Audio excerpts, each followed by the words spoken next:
ಮದುವೆ ಮಾಡ್ಕೊಳಕ್ಕೆ ನಂಗೆ ಇಷ್ಟನೇ ಇಲ್ಲ ಅಂತ ಶುರು ಮಾಡಿದ ನಾಟಕ. ಬಕೌಲಾವತಿ ಕೇಳ್ತಾ ಇದ್ದಾಳೆ, ಎದ್ದು ಬಿದ್ದು ಸತ್ಕೋತ ನಾನಲ್ಲಿ ನಾರಾಯಣಪುರ ತನಕ ಹೋಗಿ ಆಕಾಶರಾಜನ ಹತ್ರ ಮಾತಾಡಿ ಇಷ್ಟೆಲ್ಲ ಒಪ್ಪಿಸ್ಕೊಂಡು ಪದ್ಮಾವತಿಯನ್ನು ನಿಂಗೆ ಮದುವೆ ಮಾಡ್ಕೊಡ್ರಿ ಅಂತ ಇಷ್ಟೆಲ್ಲ ಮಾತಾಡ್ಕೊಂಡು ಬಂದೆ. ದೈವದ ಯೋಗದಿಂದ ಅಲ್ಲಿ ಕೊರವಂಜಿನೂ ಬಂದು ನಿನಗೆ ಮದ್ವೆ ಮಾಡ್ಕೊಡು ಅಂತೆಲ್ಲ ಹೇಳಾಗಿದೆ. ಇಷ್ಟೆಲ್ಲ ಮಾತಾಡಾದ್ಮೇಲೆ ಮದ್ವೆ ಬೇಡ ಅಂತ ಇದೆಯಲ್ಲಪ್ಪ, ಯಾಕೆ ಅಂತಂದಾಗ, ಅಬಂಧೋರ್ ಬಂಧು ಯುಕ್ತಸ್ಯ ಸಂಬಂಧೋ ನ ಪ್ರಶಸ್ಯತೆ. ಸಂಬಂಧ ನಾವು ಹೇಗೆ ನೋಡ್ಬೇಕು ಅಂದ್ರೆ, ನಾವೀಗ ನೋಡ್ತೇವೆ, ನಮಗೆ ನಮ್ಮ ಸ್ಟೇಟಸ್ಸಿಗೆ ಸರಿಯಾದ ಸ್ಟೇಟಸ್ ಇರಬೇಕು, ಆಗಿದ್ರೇನೆ ನಾವು ಮದುವೆ ಮಾಡ್ಕೊಳ್ಬೇಕು. ಇಲ್ಲ ಅಂದ್ರೆ ಮದುವೆ ಮಾಡ್ಕೊಳ್ಳೋದು ಬೇಕಾಗಿಲ್ಲ. ಈಗಿರೋದು ಇದು ಇವಾಗಲ್ಲ, ಅವಾಗ ಶ್ರೀನಿವಾಸನೂ ಅದೇ ಮಾಡ್ದ. ಏನ್ ಮಾಡ್ದ ಅಂತಂದ್ರೆ, ಆಕಾಶರಾಜನ ಬಳಗ ತುಂಬಾ ದೊಡ್ಡದು, ಸಿಕ್ಕಾಪಟ್ಟೆ ಶ್ರೀಮಂತ ಅವನು. ನನ್ನ ಹತ್ರ ಬಂಧು ಇಲ್ಲ, ಬಳಗ ಇಲ್ಲ, ಧನ ಇಲ್ಲ, ಧಾನ್ಯ ಇಲ್ಲ. ಅವನು ಆಲೋಚನೆ ಮಾಡ್ಲಾರ್ದಂಗೆ ಕನ್ಯಾ ಕೊಡ್ತೇನೆ ಅಂತ ಅವನಂದ. ಆಲೋಚನೆ ಮಾಡ್ಲಾರ್ದಂಗೆ ನೀನು ಕನ್ಯಾನ್ ತಗೊಳ್ತೇನೆ ಅಂತ ನೀನು ಮಾತಾಡ್ಬಿಟ್ಟಿ. ಮುಂದೆ ಸಾಕಬೇಕಾದವನ್ ನಾನು, ನನಗ್ ಟೆನ್ಷನ್ ಇರೋದಿಲ್ಲನಾ, ನಾನು ಹೆಂಗ್ ಮದುವೆ ಮಾಡ್ಕೊಳ್ಳಿ, ನಾನು ಮದುವೆ ಮಾಡ್ಕೊಳ್ಳೋದಿಲ್ಲ ಅಂತ ಹೇಳ್ತಾನೆ. ಇನ್ನು ಅಷ್ಟೇ ಅಲ್ಲದಲ್ಲೇ ಕಟಮ್ರಪಸ್ಯಾಸ್ಯ ಮಯೋಚಿತಸ್ಯ ದಬಂಧ ಅಬಂಧುನ ಬಂಧು ಯತಸ್ಯ ಸಂಗಃ ಭವೇತ್ ಸುಖಂ ನೇತಿ ವದಂತಿ ಸಂತಹ ಇತ್ಯಾದ್ಯ ಚಿಂತಾ ಕಲು ಬಾಧತೆ ಮಾ. ಒಂದ್ ವೇಳೆ ಮದುವೆ ಆದೆ ಅಂತ ಅನ್ಕೊಡ್ರಿ, ನಾಳೆ ದಿವಸ ನನಗೆ ಬಂಧುಗಳು ಯಾರೂ ಇಲ್ಲ, ಯಾವುದೇ ಒಂದು ಹಬ್ಬ ಹುಣ್ಣಿಮೆ ಏನೇ ಬಂದ್ರು ಕೂಡ ಅಕ್ಕಪಕ್ಕದ ಮನೆಯವ್ರು ಏನಂತಾರೆ, ನಿಮ್ ಬಂಧುಗಳು ಯಾರು ಬಂದಿಲ್ಲನಾ, ಯಾರಿಲ್ಲ ನಿಂಗೆ ಬಂಧುಗಳು ಅಂತಂತಾರೆ. ಮದುವೆ ಮಾಡ್ಕೊಳ್ಬೇಕಾದ್ರೇನೆ ತಗೊಳ್ರಿ, ಮದುವೆ ಮಾಡ್ಕೊಳಕ್ಕೆ ನಾನು ಮಂಟಪದ ಮೇಲೆ ಕೂತಿರ್ತೇನೆ, ಅಥವಾ ಮದುವೆಕ್ಕಿಂತ ಮುಂಚೆ ಅನೇಕ ಕಾರ್ಯಗಳಿರ್ತವೆ, ಬಂಧುಗಳು ಮಾಡುವಂತ ಕಾರ್ಯಗಳು. ಯಾವ ಕಾರ್ಯಕ್ಕೂ ಬಂಧುಗಳಿಲ್ಲ ಅಂತಂದ್ರೆ ಅಕ್ಕಪಕ್ಕದವ್ರು ಏನ್ ಮಾತಾಡ್ತಾರೆ ನನ್ನ ಬಗ್ಗೆ, ನಾಳೆ ಅವಳನ್ನು ಸಾಕ್ಬೇಕು, ದುಡ್ಡಿಲ್ಲ, ಅವಳೇನೋ ಒಂದು ಕೇಳಿದ್ಲು ಕೊಡಿಸ್ಬೇಕು, ದುಡ್ಡಿಲ್ಲ, ಅದು ತುಂಬಾ ಕಷ್ಟವಾದದ್ದು. ಈ ವಿಚಾರ ತಲೆಗೆ ಬಂದಾಗ ಎಲ್ಲ ನಂಗೆ ದುಃಖ ಆಗ್ತಾ ಇದೆ, ನಾನು ಮದುವೆ ಆಗೋದಿಲ್ಲ ಅಂತಂದಾಗ ಬಕುಲಾದೇವಿ ಹೇಳ್ತಾ ಇದ್ದಾಳೆ, ಸ್ವಾಮಿ ನೀನ್ ಮಾಡಿದ ನಾಟಕ ಸಾಕು, ನಿಂದ್ರಸು, ಎಷ್ಟು ನಾಟಕ ಮಾಡ್ತೀನಿ ನೀನು, ಯಾಕೆ ಸ್ಮರ ಬಂಧೂನ್ ಸುರಾನ್ ಸರ್ವಾನ್ ಬ್ರಹ್ಮರುದ್ರ ಪುರೋಗಮಾನ್ ಪುತ್ರಾನ್ ಪೌತ್ರಾನ್ ತಥಾ ಭ್ರಾತೃನ್ ಸ್ನುಷಾಶ್ಚ ಪುರುಷೋತ್ತಮ. ನಿನ್ನ ಬಂಧು ಬಳಗ ನಾವು ಹೇಳಬೇಕಾ ನಿನಗೆ? ನಿಂದೇನು ಬಂಧು ಬಳಗ ಕಡಿಮೆ ಇದೆನಾ? ಒಂದು ಬಾರಿ ಸ್ಮರಣೆ ಮಾಡ್ಕೊ ನೀನು ಸಾಕು. ಮಕ್ಕಳನ್ನ, ಮೊಮ್ಮಕ್ಕಳನ್ನ, ಸೊಸೆಂದ್ರನ್ನ, ನಿನ್ನ ಅಕ್ಕ ತಂಗಿ ಅಣ್ಣ ತಮ್ಮಂದಿರನ್ನ ಸ್ಮರಣೆ ಮಾಡ್ಕೊ. ಸ್ಮರಣೆ ಮಾಡಿದ ತಕ್ಷಣದಲ್ಲಿ ಬರ್ತಾರೆ ಅವರೆಲ್ಲ. ಯಾಕೆ ಮರ್ತು ಬಿಟ್ಟಿಯಾ? ಬ್ರಹ್ಮ ನಿನ್ನ ಮಗ, ರುದ್ರ ನಿನ್ನ ಮೊಮ್ಮಗ, ವಾಯು ನಿನ್ನ ಜ್ಯೇಷ್ಠ ಪುತ್ರ, ಎಲ್ಲರನ್ನ ಮರ್ತು ಬಿಟ್ಟಿಯಾ? ಇಲ್ಲ.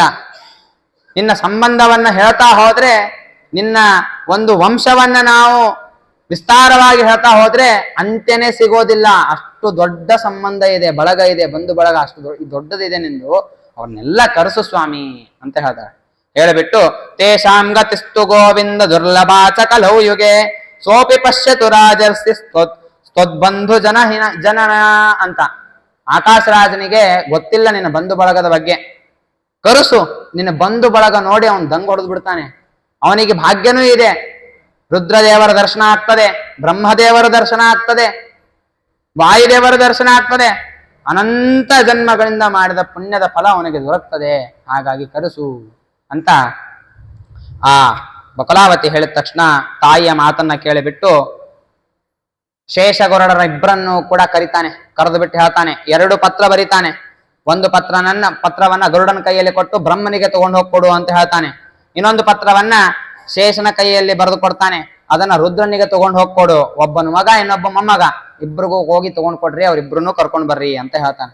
ಅದೇ ರೀತಿಯಾಗಿ ಗರುಡ ಕೂಡಲೇ ಸತ್ಯಲೋಕಕ್ಕೆ ಹೋಗಿ ಬ್ರಹ್ಮನಿಗೆ ಆ ಪತ್ರ ಕೊಡ್ತಾನೆ. ಪತ್ರವನ್ನ ಓದಿ ಹೇಳ್ತಾನೆ, ನಿಮ್ಮ ತಂದೆ ಮದುವೆ ಮಾಡ್ಕೊಳ್ಬೇಕಂತಿದ್ದಾನೆ ಅಂತಂದ ತಕ್ಷಣ ಬ್ರಹ್ಮದೇವರಿಗೆ ಎಲ್ಲಿಲ್ಲದ ಸಂತೋಷ ಬಂತು. ಇಷ್ಟು ವರ್ಷಗಳ ಕಾಲ, 10,000 ವರ್ಷಗಳ ಕಾಲ ಕಂಡಿದ್ದೇ ಅಲ್ಲ ನನ್ನ ತಂದೆ, ಎಲ್ಲಿ ಹೋಗ್ಯಾನೋ ಗೊತ್ತಿದ್ದಿದ್ದಿಲ್ಲ, ಬಚ್ಚಿಟ್ಕೊಂಡು ಎಲ್ಲ ಕೂತ್ ಬಿಟ್ಟಿದ್ದ. ಇದ್ದಕ್ಕಿದ್ದಂಗೆ ಮದುವೆ ಕರ್ದಾನೆ ಅಂತಂದ ನಗಾರೆಯನ್ನು ಹೊಸೋದಕ್ಕೆ ಪ್ರಾರಂಭ ಮಾಡ್ತಾನೆ. ಎಲ್ಲ ಜನರಿಗೆ ಕೇಳ್ತಾರೆ, ಏನಿದು ಆಶ್ಚರ್ಯ, ಏನಿದು ರಣವಾದ್ಯವನ್ನ ಯಾಕೆ ಬಾರಿಸ್ತಾ ಇದ್ದೀರಿ ಅಂತ ಕೇಳಿದಾಗ, ನಮ್ಮ ತಂದೆ ಮದುವೆ ಆಗ್ತಾ ಇದೆ, ಎಲ್ಲರೂ ಕೂಡ ಚತುರಂಗ ಸೈನ್ಯವನ್ನು ತಗೊಂಡ್ರಿ, ಸಿದ್ಧರಾಗ್ರಿ, ನಾವು ಕೂಡಲೇ ನಾವು ಭೂಲೋಕಕ್ಕೆ ಹೋಗ್ಬೇಕು ನಾವು ಅಂತ ಹೇಳ್ತಾರೆ. ಅದು ಒಬ್ಬರಿಂದ ಸುದ್ದಿ ಹಬ್ಬತಾ ಹೋಗ್ತದೆ. ಬ್ರಹ್ಮದೇವರು ಹೇಳ್ತಾರೆ, ಎಲ್ಲಾ ದೇವತೆಗಳಿಗೂ ಬರ್ಬೇಕು, ಇದು ನನ್ನ ಆರ್ಡರ್ ಅಂತ ಹೇಳ್ತಾರೆ. ಎಲ್ಲಾ ದೇವತೆಗಳನ್ನ ಕರೆಸ್ರಿ ಅಂತ ಹೇಳ್ತಾರೆ. ಇತ್ತ ರುದ್ರದೇವರು, ಪಾರ್ವತೀ ದೇವಿ, ಗಣಪತಿ ಸ್ಕಂದ ಸಹಿತರಾಗಿ ಅವರೂ ಬರ್ತಾರೆ. ವಾಯುದೇವರಿಗೆ ಗೊತ್ತಾಗ್ತದೆ ಈ ವಿಷಯ. ಎಲ್ಲರೂ ಕೂಡ ಒಬ್ಬೊಬ್ಬರಾಗಿ ಬರೋದಕ್ಕೆ ಪ್ರಾರಂಭ ಮಾಡ್ತಾರೆ. ಮೊದಲಿಗೆ ಪ್ರಯಾಣ ಭೇರಿ ನಿನದ ಸುಮಂಗಲ ಸಂಶ್ರೂಯತೆ ಸರ್ವಜನೇ ಕುತೂಹಲಾತ್. ದೂರದಿಂದ ಮಂಗಳವಾದ್ಯ, ಭೇರಿ ವಾದ್ಯ ಕೇಳೋದಕ್ಕೆ ಪ್ರಾರಂಭ ಆಗ್ತದೆ. ಪ್ರಾರಂಭವಾದಾಗ ಶ್ರೀನಿವಾಸ ತನ್ನ ತಾಯಿಗೆ ಹೇಳ್ತಾ ಇರ್ತಾನೆ, ಗರುಡ ಶೇಷ ಇಬ್ರು ಹೋದವ್ರು ಹೋಗೇ ಬಿಟ್ರು. ನನ್ನ ಮಗನ್ನ ಮೊಮ್ಮಗನ್ನ ಕರ್ಕೊಂಡ್ ಬಾ ಅಂತ ಹೇಳಿದ್ದೆ, ದಿನಾ ಬಂದಿಲ್ಲಲ್ಲ ಅವರು, ಎಲ್ಲೋದ್ರು? ಯಾರಾದ್ರೂ ಮಧ್ಯೆ ಅವ್ರನ್ನ ತಡದ್ರ? ಏನಾಯ್ತು ಕೆಲಸ ಗೊತ್ತಾಗ್ತಾ ಇಲ್ಲ ಅಂತಂದಾಗ ದೂರದಿಂದ ಮಂಗಳವಾದ್ಯ ಕೇಳಿಸೋದಕ್ಕೆ ಪ್ರಾರಂಭ ಆಗ್ತದೆ. ಸ್ವಲ್ಪ ಹೊತ್ತು ನೋಡ್ತಾನೆ. ನೋಡಿದಾಗ ಗೊತ್ತಾಗ್ತದೆ ಬ್ರಹ್ಮದೇವರು ಬರ್ತಾ ಇದ್ದಾರೆ ಅಂತ ಗೊತ್ತಾಗ್ತದೆ. ಬ್ರಹ್ಮದೇವರು ಬರ್ತಾರೆ. ಬಂದ ಬ್ರಹ್ಮದೇವರು ಭಗವಂತನಿಗೆ ಸಾಷ್ಟಾಂಗ ನಮಸ್ಕಾರವನ್ನ ಮಾಡ್ತಾರೆ. ನಮಸ್ಕಾರವನ್ನ ಮಾಡಿಬಿಟ್ಟು ಇಬ್ಬರಲ್ಲಿಯೂ ಕೂಡ ತುಂಬಾ ಸಂತೋಷದಿಂದ ಆಲಿಂಗನೆಯನ್ನ ಮಾಡ್ಕೊಳ್ತಾರೆ. ತುಂಬಾ ವರ್ಷ ಆದ ಮೇಲೆ ಮಗನನ್ನ ತಂದೆ ನೋಡ್ತಾ ಇರ್ತಾನೆ, ತಂದೆಯನ್ನ ಮಗ ನೋಡ್ತಾ ಇರ್ತಾನೆ. ಇಬ್ಬರ ಕಣ್ಣಲ್ಲಿ ಆನಂದ ಅಷ್ಟು ಅನ್ನೋದು ಬರೋದಕ್ಕೆ ಪ್ರಾರಂಭ ಆಗ್ತದೆ. ಒಂದು ಕ್ಷಣಕಾಲ ಇಬ್ರು ಮಾತನೇ ಆಡೋದಿಲ್ಲ, ಕಣ್ಣಿಂದ ನೀರು ಸುರಿತಾ ಇರ್ತದೆ. ಒಬ್ಬರ ಮುಖ ಒಬ್ರು ನೋಡ್ಕೋತ ನಿಂತು ಬಿಡ್ತಾರೆ. ನೋಡ್ಕೋತ ನಿಂತಾಗ ಆಗ ಎಲ್ಲ ಜನರು ನೋಡಿ ಅದನ್ನ ಆಶ್ಚರ್ಯಚಕಿತರಾಗಿ ಬಿಡ್ತಾರೆ. ಏನಿದು ಅಂತ ಆಶ್ಚರ್ಯಚಕಿತರಾಗಿ ಹೇಳ್ತಾರೆ, ನಾವು ಭೂಲೋಕದಲ್ಲಿ ಆಗಲಿ ಅಥವಾ ದೇವಲೋಕದಲ್ಲಿ ಆಗಲಿ ನಿನ್ನಂತ ತಂದೆಯನ್ನ ನೋಡಿಲ್ಲ, ಇವನಂತ ಮಗನನ್ನು ನೋಡಿಲ್ಲ. ಯಾಕೆ? ಭಗವಂತನಿಗೆ ಏನು ಕೆಲಸ ಆಗಬೇಕೋ ಸರಿಯಾಗಿ ತಿಳ್ಕೊಂಡ್ಬಿಟ್ಟು ಬ್ರಹ್ಮದೇವರು ಮಾಡಿಬಿಡ್ತಾರೆ. ಅದೇ ಕೆಲಸವನ್ನೇ ಮಾಡ್ತಾರೆ. ಒಂದೂ ಕಂಪ್ಲೇಂಟ್ ಇರೋದಿಲ್ಲ ಬ್ರಹ್ಮದೇವರ ಕೆಲಸದಲ್ಲಿ. ಆ ರೀತಿಯಾಗಿ ಆ ಕೆಲಸವನ್ನ ಮಾಡ್ತಾರೆ. ಇನ್ನು ಬ್ರಹ್ಮದೇವರು ಏನೇ ತಪ್ಪು ಕೆಲಸ ಮಾಡಿದ್ರು ಪರವಾಗಿಲ್ಲ. ಎಷ್ಟೋ ಸಾರಿ ಅಸುರರೆಲ್ಲ ಬ್ರಹ್ಮದೇವರನ್ನ ಕುರಿತು ತಪಸ್ಸನ್ನ ಮಾಡಿ ಏನೇನೋ ವರ ಕೇಳಿಬಿಡ್ತಾರೆ.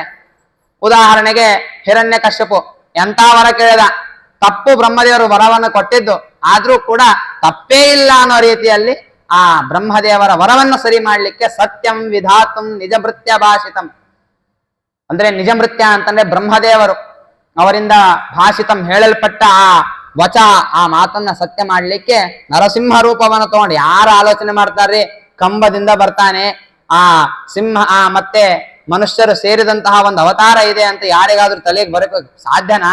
ಅಂತಹ ಅವತಾರವನ್ನು ತಗೊಂಡು ಬ್ರಹ್ಮದೇವರದು ತಪ್ಪೇ ಇಲ್ಲ ಅಂತ ತಿಳಿಸ್ಕೊಡ್ತಾನೆ.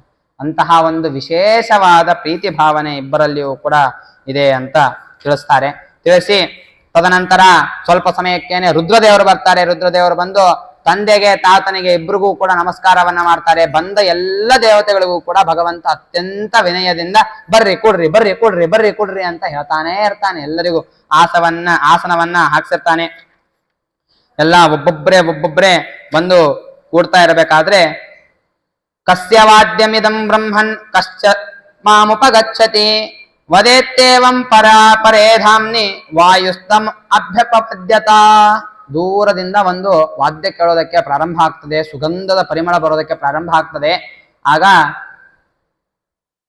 ಶ್ರೀನಿವಾಸ ಕೇಳ್ತಾನೆ, ಬ್ರಹ್ಮ ಯಾರು ಬರ್ತಾ ಇದ್ದಾರೆ? ಏನಿದು ಇಷ್ಟು ಮಂಗಳವಾದ್ಯ ಕೇಳಿಸ್ತಾ ಇದೆ, ಇಷ್ಟು ಪಾಸಿಟಿವ್ ಎನರ್ಜಿ ಮತ್ತೆ ಸುಗಂಧ ನನಗೆ ವಾಸನೆ ಬರ್ತಾ ಇದೆ, ಯಾರು ಬರ್ತಾ ಇದ್ದಾರೆ ಅಂತ ಕೇಳಿದಾಗ ಆಗ ದೂರದಿಂದ ಒಂದು ದೃಶ್ಯ ಕಾಣುತ್ತದೆ. ಏನು ಅಂತಂದ್ರೆ, ಏನಂ ಸಮಾರುಷ್ಯ ಸ ಭಾರತೀಶೋ ಸುಗಂಧಮಾದಾಯ ಯಯೋಗಿರೀಂದ್ರಂ ಜ್ಯೇಷ್ಠಂ ಸುತಂ ಶ್ರೇಷ್ಠ ಗುಣಂ ಜನಾರ್ದನಃ ಕ್ಷೇಮಾವಲಂಬಂ ದದೃಶೇ ಮುದಾನ್ವಿತಃ. ಜಿಂಕೆ ಮೇಲೆ ಕೂತ್ಕೊಂಡು ವಾಯುದೇವರು ಆ ಜಿಂಕೆಯನ್ನು ಓಡಿಸ್ತಾ ಪ್ರಪಂಚದಲ್ಲಿ ಇಲ್ಲದೆ ಇರತಕ್ಕಂತಹ ಸುಗಂಧವನ್ನು ತಗೊಂಡು ಆ ಭಗವಂತನ ಸನ್ನಿಧಾನಕ್ಕೆ ಬರ್ತಾರೆ. ಬಂದ ತಕ್ಷಣ ಜಿಂಕೆಯನ್ನು ಇಳಿದ ತಕ್ಷಣ ಭಗವಂತನ ಪಾದಗಳಿಗೆ ನಮಸ್ಕಾರ ಮಾಡ್ತಾರೆ. ನಮಸ್ಕಾರ ಮಾಡಿದ ತಕ್ಷಣ ಭಗವಂತ ಎರಡೂ ಭುಜಗಳನ್ನ ಹಿಡಿದು ಎಬ್ಬಿಸಿಬಿಟ್ಟು ಆಲಿಂಗನೆಯನ್ನ ಮಾಡ್ಕೊಂಡು ಬಿಟ್ಟು ನನ್ನ ದೊಡ್ಡ ಮಗ ಬಂದ ಅಂತ ತುಂಬಾ ಸಂತೋಷವನ್ನ ಪಡ್ತಾರೆ. ಪಟ್ಟು ಆ ಎಲ್ಲ ದೇವತೆಗಳನ್ನು ಕೂಡ ಆಹ್ವಾನ ಮಾಡಿ ಕರೀತಾರೆ. ಎಲ್ಲ ದೇವತೆಗಳು ಬಂದ ದೇವತೆಗಳಿಗೆ ಒಬ್ಬೊಬ್ಬರಿಗೆ ಒಂದೊಂದು ಕೆಲಸವನ್ನು ಕೂಡ ಕೊಡ್ತಾರೆ. ವಶಿಷ್ಠ ಋಷಿಗಳಿಗೆ ತಮ್ಮ ಕುಲಪುರೋಹಿತರನ್ನಾಗಿ ಸೇರಿಸ್ತಾರೆ. ರುದ್ರದೇವರಿಗೆ ಬಂದ ದೇವತೆಗಳಿಗೆ ಮರ್ಯಾದೆಯನ್ನ ಮಾಡುವಂತಹದ್ದು, ಆಹ್ವಾನವನ್ನು ಕೊಡುವಂತಹ ಕಾರ್ಯವನ್ನು ವಹಿಸ್ತಾರೆ. ಅಗ್ನಿದೇವರಿಗೆ ಅಡಿಗೆ ಮಾಡುವಂತಹ ಕಾರ್ಯವನ್ನು ವಹಿಸ್ತಾರೆ. ಚಂದ್ರನಿಗೆ ಎಲ್ಲ ಲೈಟಿಂಗ್, ಮದುವೆಗೆಲ್ಲ ಲೈಟಿಂಗ್ ಮಾಡುವಂತಹ ಕಾರ್ಯವನ್ನ ಚಂದ್ರನಿಗೆ ವಹಿಸ್ತಾರೆ. ಇನ್ನು ಅದೇ ರೀತಿಯಾಗಿ ಕುಬೇರನಿಗೆ ಯಾವುದೇ ರೀತಿಯಾದಂತಹ ಒಂದು ಕೊರತೆ ಇಲ್ಲದೆ ಇರೋ ರೀತಿಯಲ್ಲಿ ಕಾರ್ಯ ಆಗಬೇಕು ಅಂತ ಅನೇಕ ಕೆಲಸಗಳನ್ನ ಅನೇಕ ದೇವತೆಗಳಿಗೆ ವಹಿಸ್ತಾರೆ. ಸ್ಕಂದನಿಗೆ ಎಲ್ಲ ದೇವತೆಗಳನ್ನ ಕರ್ಕೊಂಡು ಬರುವಂತಹ ಒಂದು ಕೆಲಸವನ್ನ ವಹಿಸ್ತಾರೆ. ಇನ್ನು ಅದೇ ರೀತಿಯಾಗಿ ಮನ್ಮಥನಿಗೆ ಆ ಎಲ್ಲ ದೇವತೆಗಳಿಗೆ ಬಂದವರಿಗೆ ಸತ್ಕಾರವನ್ನ ಮಾಡುವಂತಹ ಕೆಲಸವನ್ನ ವಹಿಸ್ತಾರೆ. ಈ ರೀತಿಯಾಗಿ ಒಬ್ಬೊಬ್ಬ ದೇವತೆಗಳಿಗೆ ಒಂದೊಂದು ರೀತಿಯಾದಂತಹ ಕೆಲಸವನ್ನ ಶ್ರೀನಿವಾಸ ವಹಿಸ್ತಾನೆ. ವಹಿಸಿದ ನಂತರ ಬ್ರಹ್ಮದೇವರು ಶ್ರೀನಿವಾಸನಿಗೆ ಹೇಳ್ತಾ ಇದ್ದಾರೆ, ಸ್ವಾಮಿ 8 ಕಾರ್ಯಗಳಾಗಬೇಕು. ಯಾವ್ದ್ಯಾವ್ದು ಆ ಕಾರ್ಯಗಳು ಅಂತಂತಂದ್ರೆ ಒಂದೊಂದನ್ನ ಹೇಳ್ತಾ ಬರ್ತಾರೆ. ಮೊದಲಿಗೆ ಮಂಗಳ ಅಭ್ಯಂಜನ ಪೂರ್ವಕವಾಗಿ ಸ್ನಾನ ಅನ್ನೋದಾಗಬೇಕು, ಗಣಪತಿ ಪೂಜೆ ಆಗಬೇಕು, ವರುಣ ನವಗ್ರಹ ನಾಂದಿ ದೇವತೆಗಳ ಪೂಜೆ ಆಗಬೇಕು, ಇಷ್ಟ ದೇವತಾ ಕುಲ ದೇವತಾ ಪೂಜೆ ಆಗಬೇಕು, ಇನ್ನು ಗೌರಿ ವ್ರತ ಆಗಬೇಕು, ಸಮಾವರ್ತನೆ ಆಗಬೇಕು. ಈ ರೀತಿಯಾಗಿ 8 ಪೂಜೆಗಳು ಆಗಬೇಕು. ಇವು ವಿಧಿವಿಧಾನವಾಗಿ ಮದುವೆಕ್ಕಿಂತ ಪೂರ್ವದಲ್ಲಿ ಆಗಬೇಕಾದಂತಹ ಕೆಲಸಗಳು. ಈ ಕೆಲಸದ ಸಿದ್ಧತೆಯನ್ನ ಮಾಡ್ಕೊಳ್ಬೇಕು ಸ್ವಾಮಿ ಅಂತ ಹೇಳಿದಾಗ ಅದೇ ರೀತಿಯಾಗಿ ಅದಕ್ಕೆ ಸಿದ್ಧತೆಯನ್ನ ಮಾಡ್ಕೊಳ್ಳೋದಕ್ಕೆ ಪ್ರಾರಂಭ ಮಾಡ್ತಾರೆ. ವಿಶ್ವಕರ್ಮ ಬಂದಿರ್ತಾನೆ. ಬಂದ ವಿಶ್ವಕರ್ಮ ಸ್ವಲ್ಪ ಅಹಂಕಾರವನ್ನ ತೋರಿಸಿಬಿಡ್ತಾನೆ. ಶ್ರೀನಿವಾಸನಿಗೆ ಸಿಟ್ಟು ಬಂದ್ಬಿಡ್ತದೆ. ಇಂದ್ರನನ್ನ ಕರೀತಾರೆ. ಅವನು ವಿಶ್ವಕರ್ಮ ತುಂಬಾ ಅಹಂಕಾರವನ್ನು ತೋರಿಸ್ತಾ ಇದ್ದಾನೆ. ಅವನಿಗೆ ಯಾವ ಕೆಲಸವನ್ನು ಹೇಳಬೇಡ್ರಿ, ಅವನಿಲ್ಲಿಂದ ಕಳಿಸ್ಬಿಡ್ರಿ. ನಮ್ಮ ನಾರಾಯಣಪುರದಲ್ಲಿ ಒಬ್ಬ ಸುಂದರವಾಗಿ ಮಂಟಪವನ್ನು ನಿರ್ಮಾಣ ಮಾಡುವಂತಹ ಬಡಿಗ ಇದ್ದಾನೆ, ಶಿಲ್ಪಿ ಇದ್ದಾನೆ, ಅವನನ್ನು ಕರ್ಕೊಂಡು ಬಂದು ಮಂಟಪ ನಿರ್ಮಾಣ ಮಾಡಿಸ್ರಿ. ಆಗ ಅವನ ತಪ್ಪು ಗೊತ್ತಾಗಿ ವಿಶ್ವಕರ್ಮ ಬಂದು ನಮಸ್ಕಾರವನ್ನ ಮಾಡಿ ಕ್ಷಮಾಪಣೆಯನ್ನ ಕೇಳ್ತಾನೆ. ಕೇಳಿಬಿಟ್ಟು, ಸ್ವಾಮಿ ಯಾವುದೇ ಕೆಲಸ ಇದ್ರು ನಾನು ಮಾಡ್ತೇನೆ, ನನಗೇನು ಸ್ವಲ್ಪ ಅಜ್ಞಾನವಶಾತ್ ನಾನು ಆ ರೀತಿಯಾಗಿ ಮಾಡಿದೆ, ಅಷ್ಟೇ ಹೊರತಾಗಿ ಉದ್ದೇಶಪೂರ್ವಕವಾಗಿ ಮಾಡಿದ್ದಲ್ಲ ಅಂತ ಹೇಳಿದಾಗ ಆಗ ಭಗವಂತ ನೇರವಾಗಿ ವಿಶ್ವಕರ್ಮನ ಹತ್ರ ಮಾತಾಡೋದಿಲ್ಲ. ಸ್ವಲ್ಪ ಕೋಪಗೊಂಡವ್ರ ತರ ಇಂದ್ರನಿಗೆ ಹೇಳ್ತಾನೆ, ಅವನಿಗೆ ಈ ಕೆಲಸ ಮಾಡ್ಲಿಕ್ಕೆ ಹೇಳು ಅಂತ ಹೇಳ್ತಾನೆ. ಏನು ಅಂತಂದ್ರೆ 50 ಯೋಜನ ಪರಿಮಿತವಾದಂತಹ ಮಂಟಪವನ್ನ ತಯಾರಿ ಮಾಡೋದಕ್ಕೆ ಹೇಳ್ತಾನೆ. ಯಾಕೆ ಅಂದ್ರೆ ಬಂದ ದೇವತೆಗಳು, ಋಷಿಗಳು, ಮುನಿಗಳು, ಬಂಧು ಬಾಂಧವರು ಎಲ್ಲರೂ ಕೂಡ ಆ ಮಂಟಪದ ಮೇಲೆ ಹಿಡಿಸ್ಬೇಕು. ಅಷ್ಟು ದೊಡ್ಡ ಮಂಟಪವನ್ನ, ಭವ್ಯ ಮಂಟಪವನ್ನ ನಿರ್ಮಾಣ ಮಾಡೋದಕ್ಕೆ ಹೇಳ್ತಾನೆ. ಅದೇ ರೀತಿಯಾಗಿ ನಿರ್ಮಾಣವನ್ನ ಮಾಡ್ತಾರೆ. ತದನಂತರ ವಶಿಷ್ಠ ಋಷಿಗಳಿಗೆ ಹೇಳ್ತಾನೆ, ವಶಿಷ್ಠಂ ಚ ಮಹಾಭಾಗಂ ಪೌರೋಹಿತ್ಯೇ ನಿಯೋಜಯತ್ ಯಜುಶಾಖೈರ್ ಮಹಾಮಂತ್ರೈರ್ ಕರ್ತವ್ಯಂ ಸ್ವಸ್ತಿ ವಾಚನಂ. ಹೇಳ್ತಾನೆ, ಯಜುರ್ವೇದನಂದು, ಯಜುರ್ವೇದದಲ್ಲೇನೆ ನನಗೆ ಮದುವೆ ಮಾಡಿಸ್ಬೇಕು. ಇವಾಗಿನ ಪುರೋಹಿತರು ಇರ್ತಾರೆ ಕೆಲವರು, ಯಜುರ್ವೇದ ಇರ್ತದೆ ಋಗ್ವೇದದಲ್ಲಿ ಮದುವೆ ಮಾಡಿಸ್ತಾರೆ, ಋಗ್ವೇದ ಇರ್ತದೆ ಯಜುರ್ವೇದದಲ್ಲಿ ಮದುವೆ ಮಾಡಿಸ್ತಾರೆ. ಆ ರೀತಿ ಎಲ್ಲ ಆಗ್ಬಾರ್ದು. ನಂದು ಯಜುರ್ವೇದದಲ್ಲೇನೆ ನಂದು ಮದುವೆ ಆಗಬೇಕು ಅಂತ ವಶಿಷ್ಠ ಋಷಿಗಳಿಗೆ ಹೇಳ್ತಾನೆ. ಹೇಳಿದಾಗ ವಶಿಷ್ಠ ಋಷಿಗಳು ಕೂಡ ಅದೇ ರೀತಿಯಾಗಿ ಆಯ್ತು ಸರಿ ಅಂತ ತಿಳಿಸ್ತಾರೆ.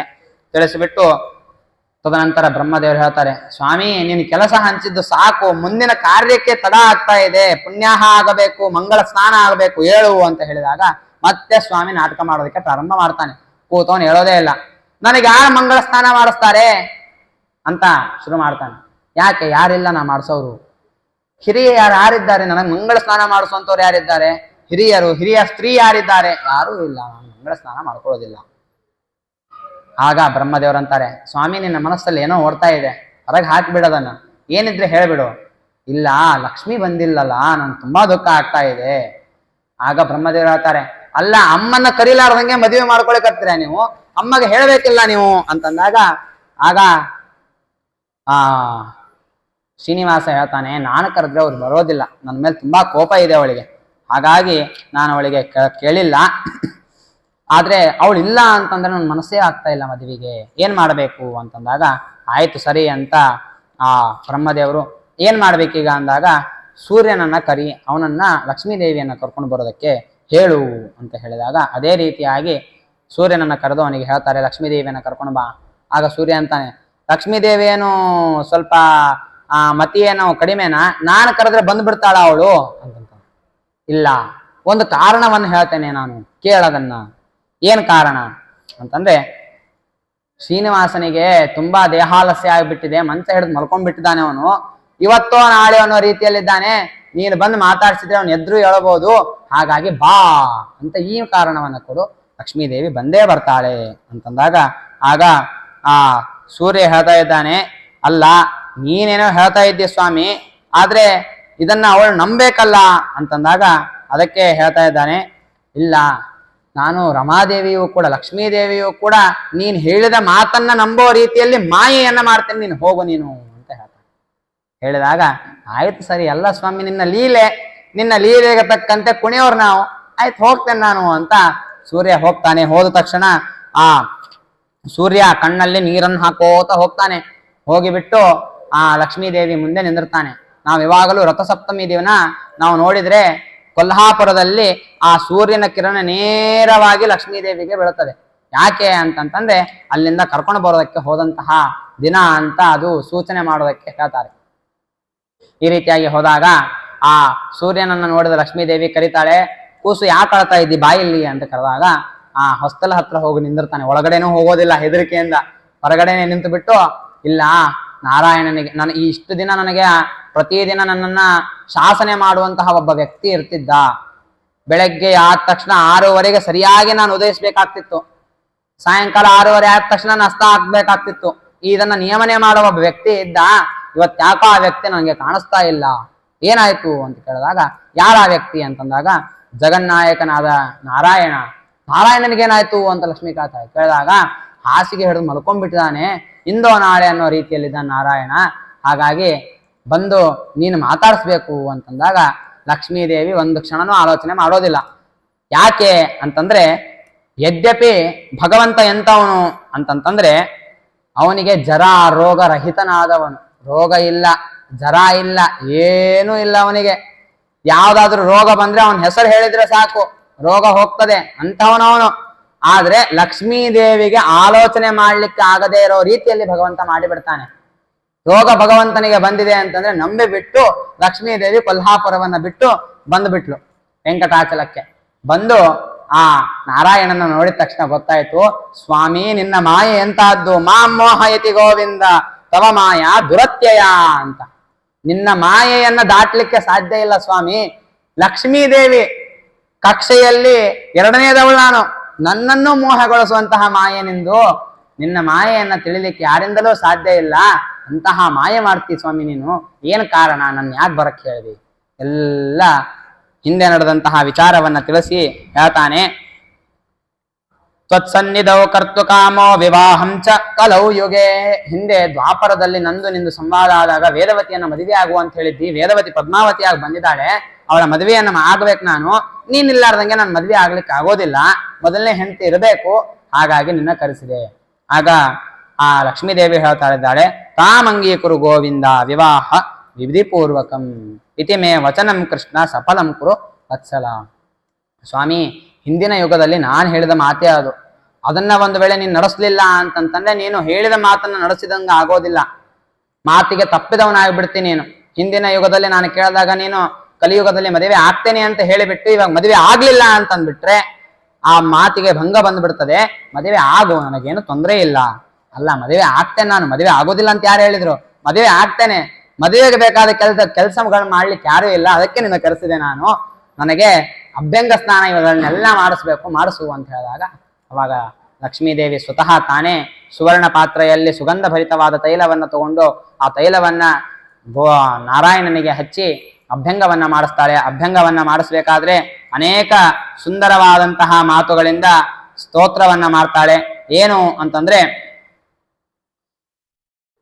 ನೀನು ಚತುರ್ದಶ ಭುವನಗಳನ್ನು ಕೂಡ ಕಾಯುವಂತಹವನಾಗು, 3 ಲೋಕಗಳಿಗೆ ಒಡೆಯನಾಗು, ಚತುರ್ದಶ ಭುವನಗಳಲ್ಲಿ ಏಕಚಕ್ರಾಧಿಪತ್ಯವನ್ನ ವಹಿಸು ಅಂತ ಅನೇಕ ವಿಧವಾಗಿ ಭಕ್ತ ವತ್ಸಲನಾಗು, ಭಕ್ತಾಪರಾಧ ಸಹಿಷ್ಣು ಆಗು ಅಂತ ಅನೇಕ ವಿಧವಾಗಿ ಆ ಲಕ್ಷ್ಮೀದೇವಿ ಅವಳಿಗೆ ಹಾರೈಸಿ ಬಿಟ್ಟು ಆ ಮಂಗಳ ಸ್ನಾನವನ್ನ ಮಾಡಿಸ್ತಾರೆ. ಮಂಗಳ ಸ್ನಾನವಾದ ನಂತರ ಬ್ರಹ್ಮದೇವರು ಕರೀತಾರೆ, ಸ್ವಾಮಿ ಮುಂದಿನ ಕಾರ್ಯಕ್ಕೆ ತಡೆ ಆಗ್ತಾ ಇದೆ, ಬರ್ರಿ ಕೂಡ್ಬರ್ರಿ ಅಂತ ಹೇಳಿದಾಗ ಗಣಪತಿ ಪೂಜೆಯನ್ನ ಪ್ರಾರಂಭ ಮಾಡ್ತಾರೆ. ಗಣಪತಿ ಪೂಜೆ ನಂತರ ಪುಣ್ಯಾಹಾದಿ ಎಲ್ಲವುಗಳು ಕೂಡ ಶುರು ಆಗ್ತದೆ.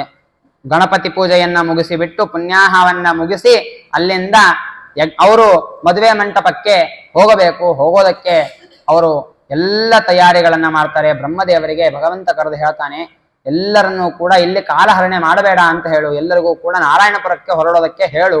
ಯಾಕೆಂದ್ರೆ ಹಾದಿ ತುಂಬಾ ದೂರ ಇದೆ, ಇಲ್ಲೇ ಕಾಲಹರಣೆ ಮಾಡಿಬಿಟ್ರೆ ಹೋಗಿ ಸೇರೋತನ ತುಂಬಾ ತಡ ಆಗ್ತದೆ ಅಂದಾಗ ಆ ಬ್ರಹ್ಮದೇವರು ಭಗವಂತನಿಗೆ ಹೇಳ್ತಾ ಇದ್ದಾರೆ, ಸ್ವಾಮಿ ಗಣಪತಿ ಪೂಜೆ ಎಲ್ಲ ಆಗಿದೆ, ವಿವಾಹ ಕಾರ್ಯ ಪ್ರಾರಂಭವಾಗಿದೆ, ಶುಭ ಕಾರ್ಯ, ಖಾಲಿ ಹೊಟ್ಟಿಲೆ ಹೋಗ್ಬಾರ್ದು, ಏನಾದ್ರೂ ಒಂದ್ ಸ್ವಲ್ಪ ಊಟಕ್ಕೆ ಹಾಕ್ಸು ಅಂತ ಕೇಳ್ತಾರೆ.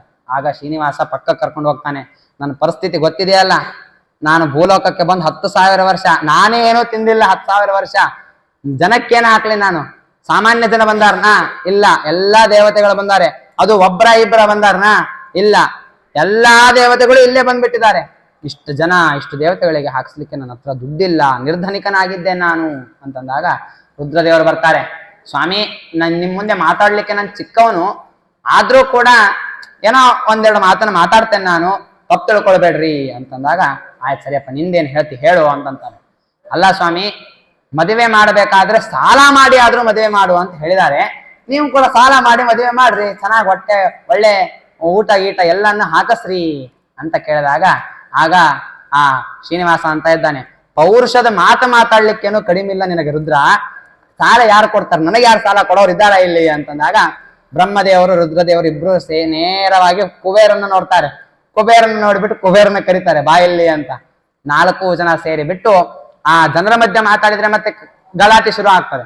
4 ಜನ ಸೇರಿ ಸ್ವಾಮಿ ಪುಷ್ಕರಣಿಯ ದಕ್ಷಿಣ ಭಾಗಕ್ಕೆ ಹೋಗ್ತಾರೆ. ಉತ್ತರ ಭಾಗದಲ್ಲಿ ಈ ಶ್ರೀನಿವಾಸನ ಒಂದು ಆಸ್ಥಾನವಿದ್ದಿದ್ದು, ದಕ್ಷಿಣ ಭಾಗಕ್ಕೆ ಹೋಗಿಬಿಟ್ಟು ಅಲ್ಲಿ ಮಾತಾಡ್ತಾರೆ. ಆಗ ಕುಬೇರನಿಗೆ ಕೇಳ್ತಾನೆ ಶ್ರೀನಿವಾಸ, ಮದುವೆ ಆಗಬೇಕು, ಬಂದವರಿಗೆ ಏನೂ ಕೊರತೆ ಉಂಟಾಗಬಾರ್ದು, ಬ್ರಹ್ಮ ನಿನಗೆ ಎಷ್ಟು ಕೇಳ್ತಾನೋ ಅಷ್ಟು ದುಡ್ಡನ್ನ ನೀನು ನಂಗೆ ಸಾಲ ಕೊಡು. ಕುಬೇರ ಅಂತಾನೆ, ಸ್ವಾಮಿ ನಾನ್ ನಿನಗ್ ಸಾಲ ಕೊಡೋದ, ನಂದೇನೂ ಇಲ್ಲ, ಎಲ್ಲ ನಿಂದೇ ಇದೆ, ನಿಂಗೆ ಏನು ಬೇಕೋ ಎಲ್ಲ ನೀನ್ ತಗೊಂಡ್ಬಿಡು, ನಾನ್ ಸುಮ್ಮನೆ ಅದಕ್ಕೆ ಕಾಯ್ತಾ ಇದ್ದೇನೆ ಅಷ್ಟೇ, ಕಾವಲುಗಾರ ನಾನು, ಯಾವುದು ನಂದಲ್ಲ. ಆಗ ಭಗವಂತ ಹೇಳ್ತಾನೆ, ನಾನು ಯುಗ ಧರ್ಮವನ್ನ ಪರಿಪಾಲನೆ ಮಾಡ್ತೇನೆ, ನಾನು ವೈಕುಂಠದಿಂದ ಭೂಲೋಕಕ್ಕೆ ಬರಬೇಕಾದ್ರೆ ಒಂದು ಎಳ್ಳು ಕಾಲನ್ನು ನಾನು ತಗೊಂಡು ಬರೋದಿಲ್ಲ, ಭೂಲೋಕದಿಂದ ವೈಕುಂಠಕ್ಕೆ ಹೋಗ್ಬೇಕಾದ್ರೆ ನಾನು ಒಂದು ಎಳ್ಳು ಕಾಲನ್ನು ಕೂಡ ನಾನು ಒಯ್ಯೋದಿಲ್ಲ, ಏನನ್ನೂ ಒಯ್ಯೋದಿಲ್ಲ. ಹಾಗಾಗಿ ನಾನು ಇಲ್ಲಿ ಬಂದು ಏನಾದ್ರೂ ಸಂಪಾದನೆ ಮಾಡಿದ್ರೆ ಮಾತ್ರ ಅದು ಇಲ್ಲಿ ನಾನು ಅದನ್ನು ಬಳಸಿಬಿಟ್ಟು ಖಾಲಿ ಮಾಡ್ತೇನೆ, ಇಲ್ಲೇನೂ ಸಂಪಾದನೆ ಮಾಡಿಲ್ಲ, ನಿನ್ನ ಹತ್ರ ಸಾಲ ಪಡಿತಾ ಇದ್ದೇನೆ. ಮತ್ತೆ ಕುಬೇರ ಅಂತಾನೆ, ಸ್ವಾಮಿ ಸಾಲ ಕೊಡೋದಿಲ್ಲ, ಎಲ್ಲ ನಿನ್ ದುಡ್ಡು, ಅದು ನೀನ್ ತಗೊಂಡ್ಬಿಡು. ಅವಾಗಂತಾನೆ, ನನ್ನ ಯುಗ ಧರ್ಮಕ್ಕೆ ಧಕ್ಕೆ ಬರ್ತದೆ, ನಾನೇನು ಹೇಳಿದ್ರೆ ಅದನ್ನ ನೀನ್ ಮಾಡ್ಬೇಕು ಅಂತಂತಾನೆ. ಆಯ್ತು ಸ್ವಾಮಿ, ಸಾಲವನ್ನ ಕೊಡ್ತೇನೆ. ಸಾಲವನ್ನ ಕೊಟ್ಟರೆ ಅದಕ್ಕೆ ಬಡ್ಡಿಯನ್ನು ಕೊಡಬೇಕು, ಕಪ್ಪು ಕಾಣಿಕೆಯನ್ನು ಕೊಡಬೇಕು ಅಂತ ಕೇಳ್ತಾನೆ. ಆಯ್ತು ಸರಿ ನಾನು ಕೊಡ್ತೇನೆ ಅಂತ ಶ್ರೀನಿವಾಸ ಹೇಳ್ತಾನೆ.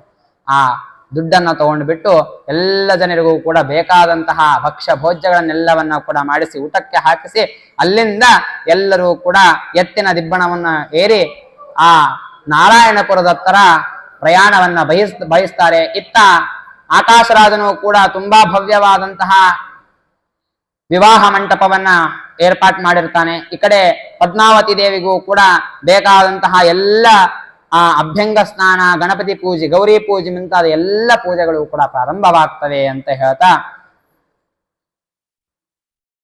ಇತಿಶ್ರೀ ಭವಿಷ್ಯೋತ್ತರ ಪುರಾಣೆ ವೆಂಕಟಗಿರಿ ಮಹಾತ್ಮೆ ಏಕಾದಶೋಧ್ಯಾಯ ಸಮಾಪ್ತಃ. ಶ್ರೀಕೃಷ್ಣಾರ್ಪಣಮಸ್ತು.